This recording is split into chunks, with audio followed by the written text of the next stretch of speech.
જય દ્વારકાધીશ. હવે આપણે પણ ભાજપ સરકારે પેકેજ બહુ મોટું બહાર પાડ્યું છે, બરાબર. અને ડુંગળીના ભાવ બહુ હાઈસ છે. એટલે મેં પછી એવું પરિણામ કર્યું કે ભાઈ આપણે ગાર્ડનને પેકેજ જાહેર કરો. જો આ ગાર્ડન બકરા સરસ છે. એટલે અમે આ મલરાજા છે અમારા ગામના, એ મલરાજાના પેકેજ જાહેર કર્યું છે. મને કે આનું મેં કીધું અમારે બહુ ડુંગળીના ભાવ ઊંચા આવ્યા છે અને સરકારે પેકેજ જાહેર કર્યું છે, તો અમારી પાસે તેજુર્યું નથી, તો અમે પૈસા રાખશું ત્યાં. રહી વાત બીજી કે અમારા ખેડૂત ભાઈઓનો નિયમ છે કે અમે 20 વર્ષ દાંડો હાંચીએ.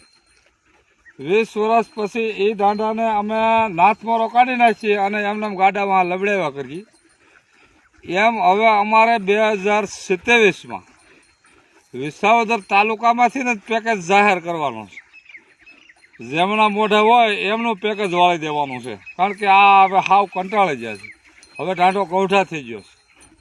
એટલે હવે અમારે મેલ ગોપાલ આવી ગયો છે, નાનો વાસડો. ભલે ઉકન છે, આમ તાહા બાંગો હાલ છે થોડો, પણ એ રેડ થઈ જાય એટલે વાંધો નહીં આવે. એટલે હવે અમારી ગણતરી એવી છે.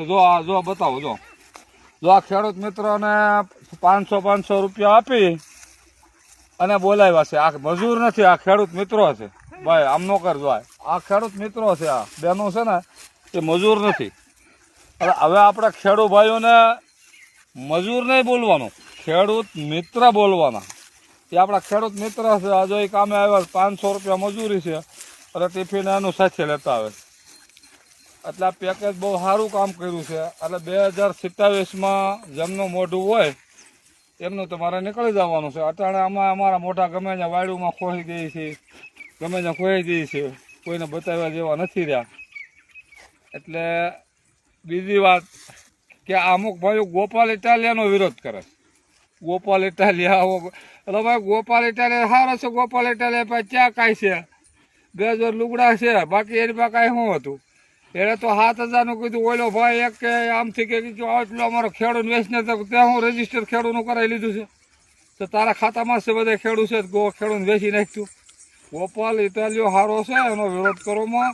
અને આવતી હિતેમાં એ કામ કરે કે ન કરે, કામ કરે ને ન કરે ને તો એના મત આપવાના છે અને અપાવવાના છે. એટલે આ એટલું ધ્યાનમાં રાખજો. આટલું પેકેજ ઘણું.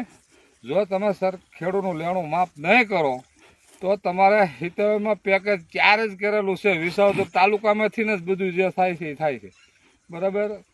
એટલે જય હિન્દ, જય ભારત, જય મુરલીધર.